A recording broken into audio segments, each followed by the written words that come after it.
right now is leaving their apartment, looking down at the street and wondering where their car went.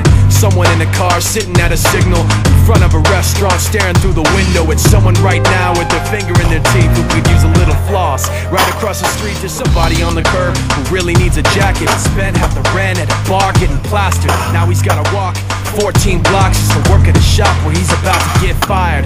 Someone right now is looking pretty tired, staring at a laptop trying to get inspired. Or somebody living right across the street just wrote the best thing that she's written all week, but her best friend's coughing up blood in the sink. He can't even think what happened, feeling so confused, and he knows it looks bad, but there's nothing he can do. I wonder what it's like to be right there in his shoes. But yo, I'm just taking it in, out the window of a hotel bedroom again. Tomorrow I'll be gone, I don't know when I'll be back, but in this world everything can change just like that. Like that, just like that, just like that, like that, just like that. Yo, somebody right now is dropping his vote inside a box and trying to knock a shot in his throat for the act of freedom. Right now, somebody's stuck in Iraq, hoping that he gets shit back breathing in a war, but he's not really sure the reasons.